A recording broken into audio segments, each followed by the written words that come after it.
이 시간에도 각자의 삶의 자리에서 그리고 예배의 처소에서 임마누엘 하나님 예배하는 사랑하는 형제자매들 그리스도의 이름으로 문안하고 축복합니다.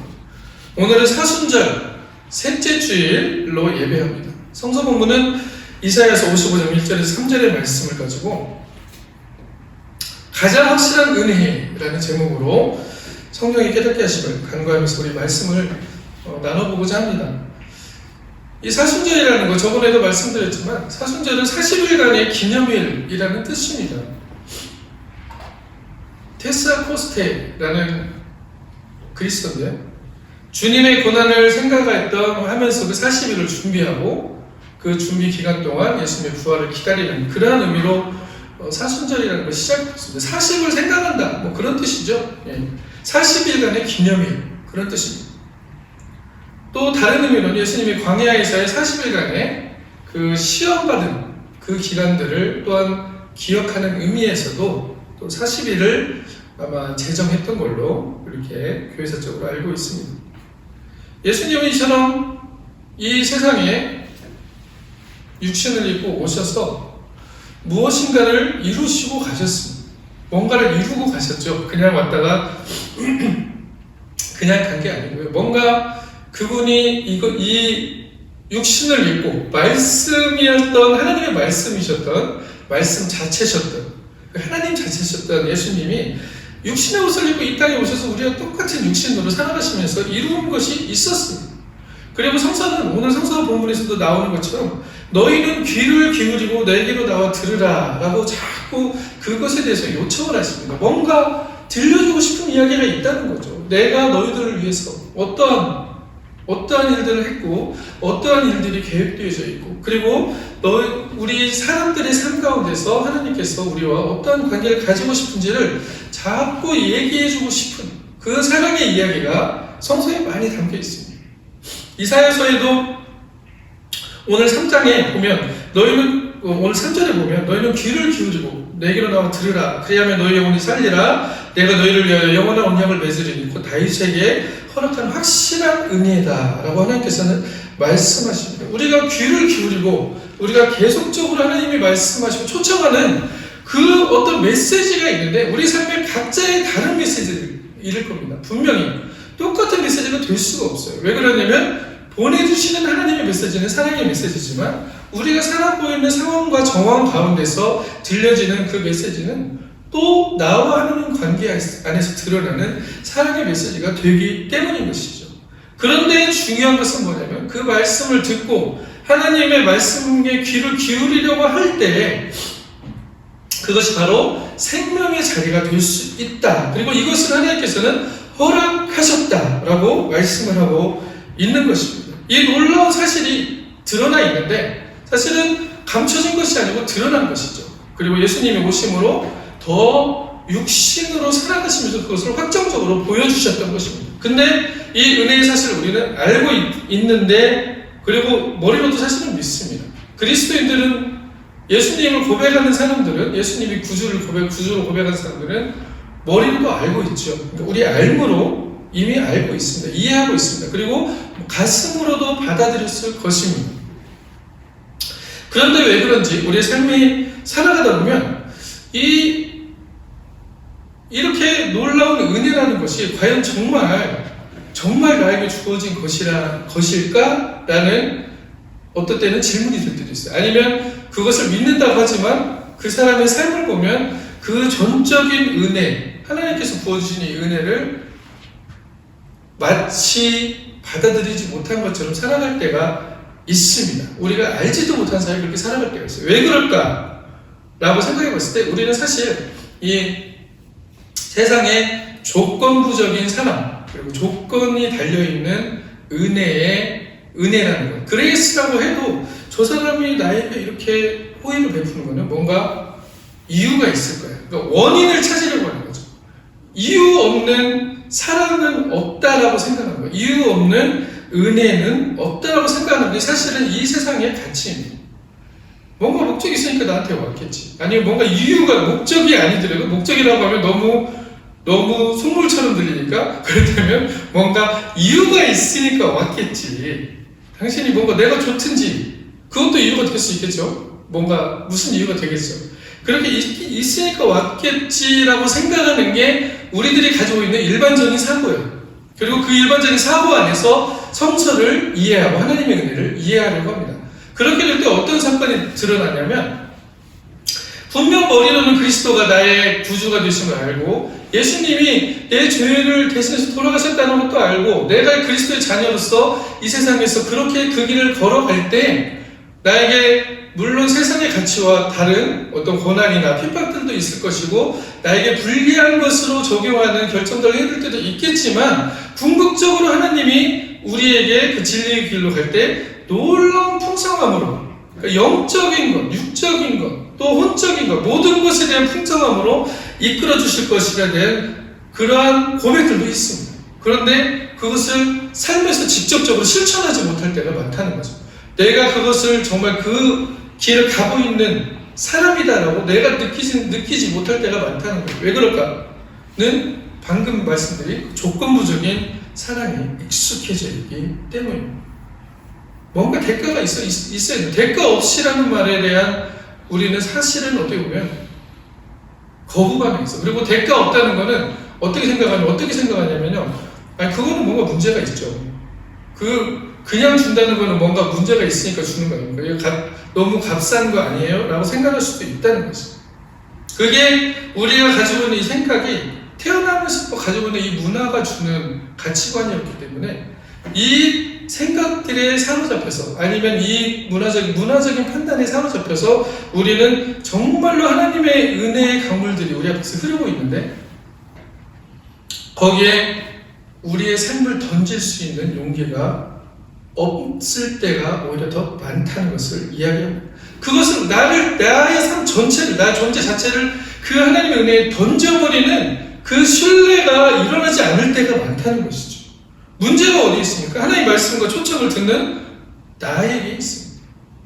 내가 변화되지 않은 존재이기 때문에, 내가 가지고 있는 상황과 정황과 문화에서 살아오는 그런 환경에 종속되어 있고, 문화에 종속되어 있고, 그것이 주는 가치들에 종속되어 있기 때문에 하나님의 조건 없는 사람을 그대로 받아들이지 못할 때가 있다는 거예요. 나도 모르게 그렇게 반응이 나옵니다. 자, 근데 성경에서는 이걸 그렇지 않다라고 자꾸 얘기를 해주시는 것이죠.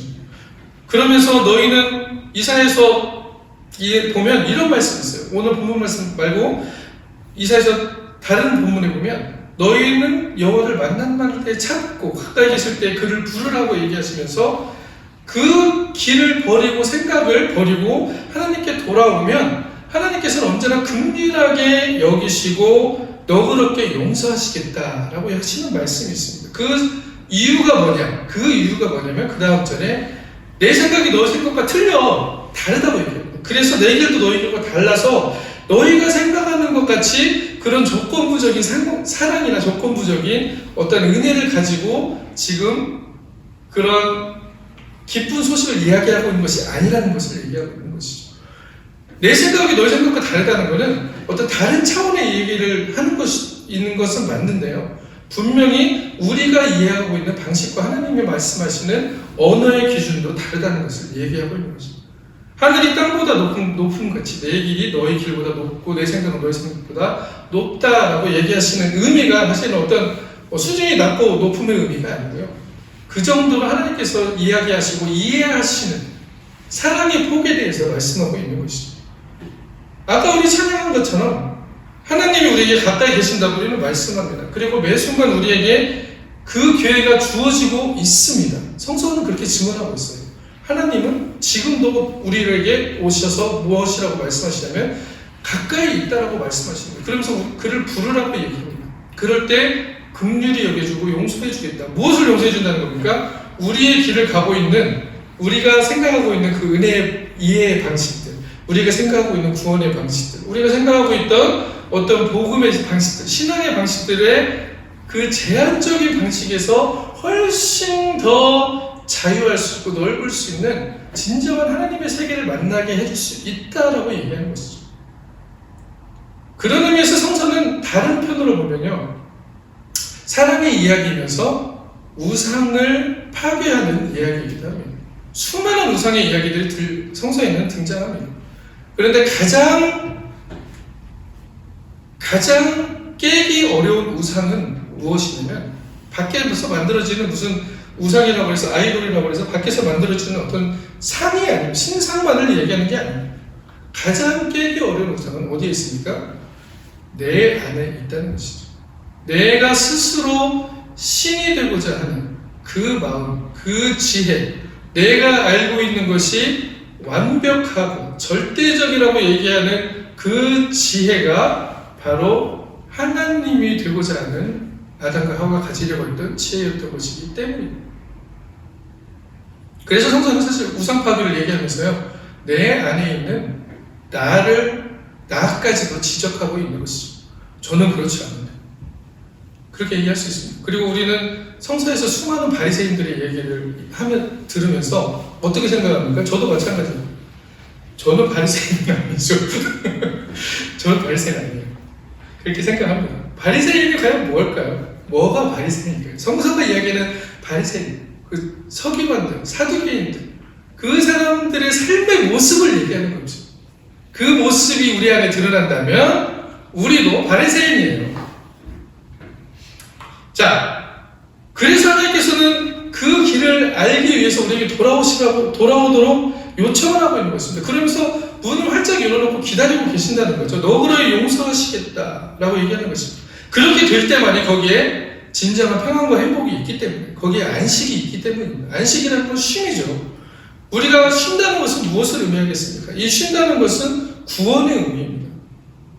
정말로 우리가 안식할 수, 내가 편안함이 아니고 내가 평안할 수 있는 것, 그 하나님의 은혜 안에 들어가 있을 때만이, 하나님과 연결되어질 때만이 가능하다. 이것은 조건이 없다라고 얘기하시는 건데, 이 조건 없음은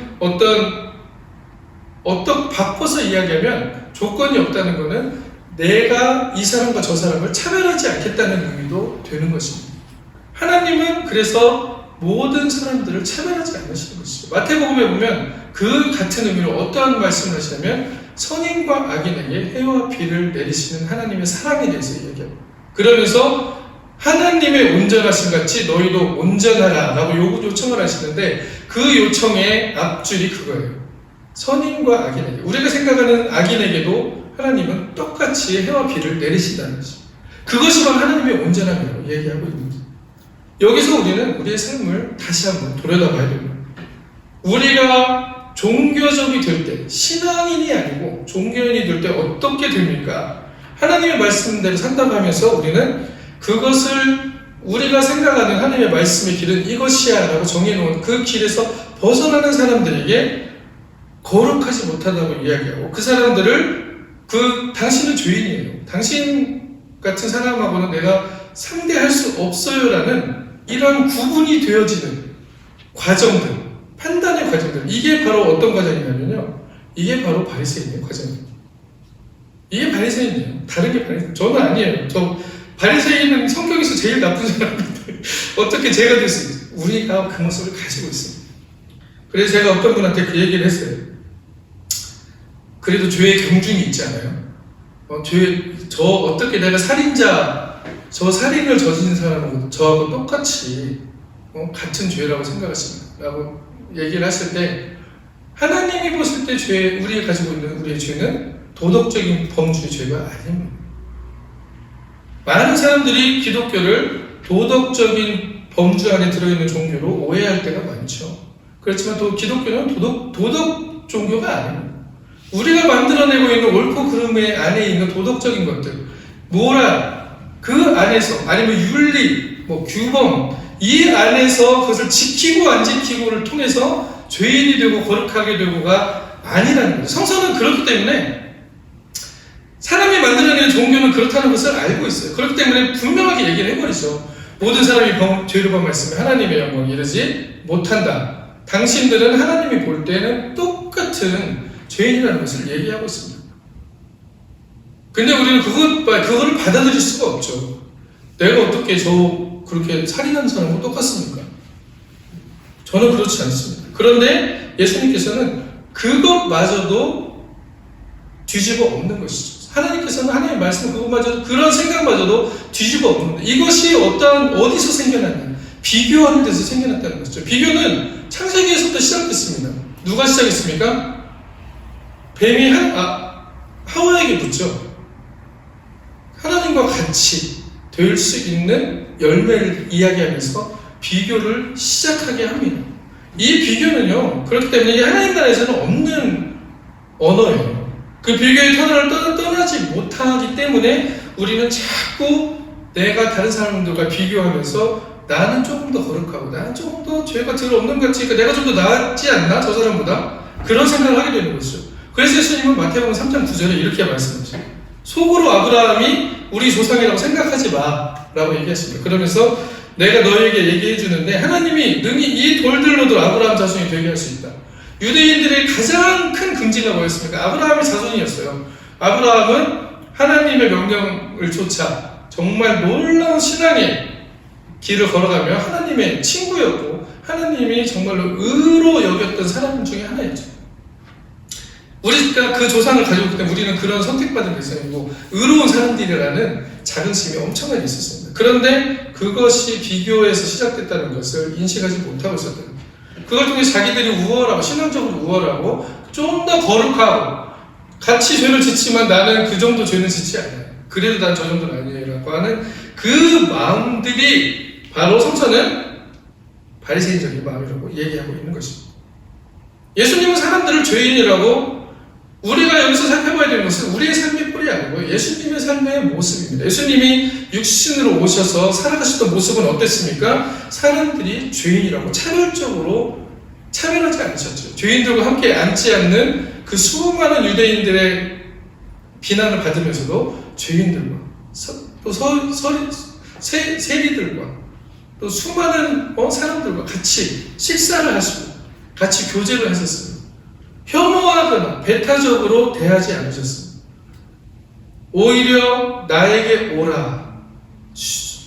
수고하고 무거운 짐진 자들아 나에게 오라. 이사야서 말씀과 비슷하죠. 나에게 오라. 내가 너희를 쉬게 하리라. 라고 말씀하셨다는 것이죠. 수고하고 무거운 짐을 지고 있는 사람들, 너희들 보니까 정말 무거운 짐을 지고 살아가는 것 같아. 그러니까 내가 쉬게 해줄게. 라는 것이 예수님의 말씀이었죠. 이 비교 속에는 평안이 없습니다. 안식이 없습니다. 쉼이 없습니다. 우리의 지혜일 뿐입니다. 하나님의 생각은 다르다라고 얘기하시는 것입니다.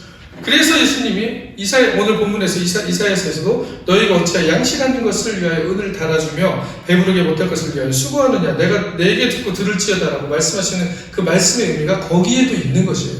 성서는 다양하게 해석되어 줄 수 있습니다. 그런데 중요한 것은 그 안에서 하나님의 나라가 드러나는지 내 삶을 변화시킬 만한 하나님의 능력의 말씀으로 작용하는지 내 심령과 골수를 쪼갤 만한 그런 아픈 말씀인지를 이야기합니다. 심령 골수를 쪼개면은 아플까요? 안 아플까요? 아프죠. 시편 기자는 어떻게 얘기합니까? 하나님의 말씀이 송이꿀보다 달다라고 얘기합니다. 달기도 합니다. 그러나 어떤 그 하나님의 말씀은 달면서도 우리의 심령과 골수를 쪼개는 말씀입니다. 우리가 가지고 있는 죄성들을 그 죄성들로부터 탈출하게 하는 가장 중요한 진리의 말씀이기 때문이죠. 그 죄성은 무엇입니까? 내가 거룩한, 내가 조금 더 거룩하다고 얘기하는 그 바리새인들을 향한 말씀이었어요, 사실.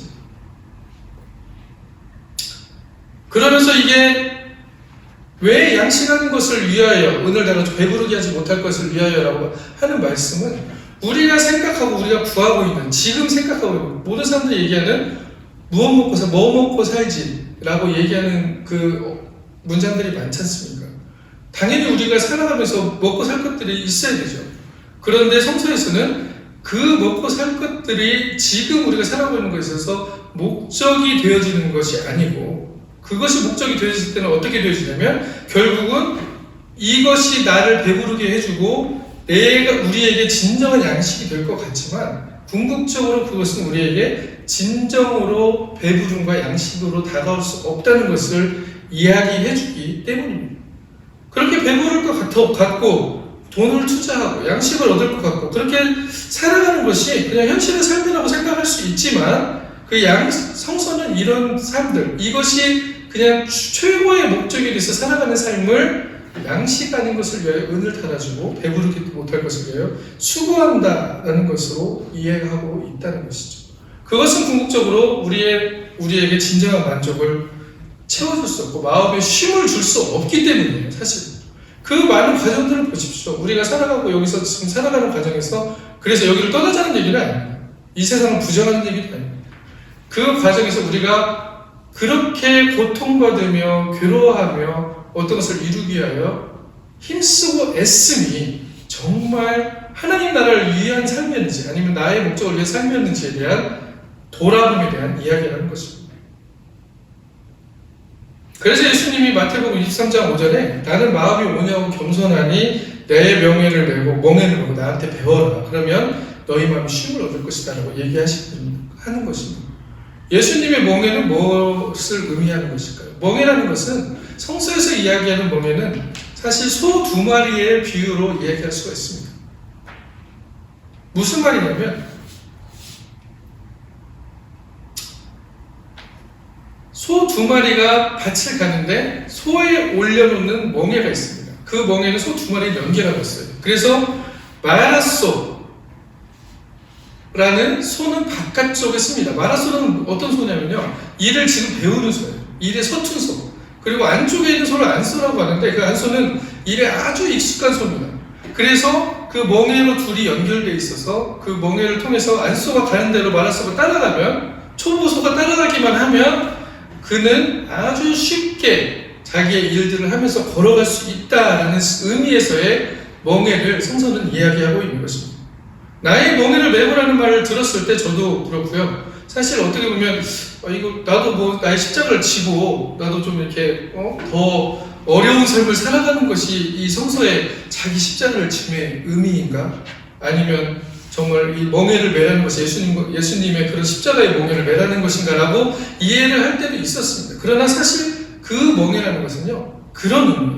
예수님께서 닦아놓으신 그 길, 예수님이 걸어가신 그 길을 가는데 함께 가자고 제안하시는 것이죠. 그렇게 함께 갈 때만이, 예수님께 조율되어질 때만이, 그 바깥소가 자기 맘대로 간다고 하면 분명히 서로 힘들어질 텐데 그 바깥소가 안소에 조율되어져 있을 때, 그 마음이 조율되어져 있을 때 그의 삶 가운데서는 엄청나게 멍에를 메고 있는 것 같지만 그 멍에는 쉼을 줄 수 있는 멍에가 된다는 것을 말하고 있는 것입니다. 그래서 그 멍에는 가볍고 쉽다라고 예수님께서 말씀하셨던 것이죠.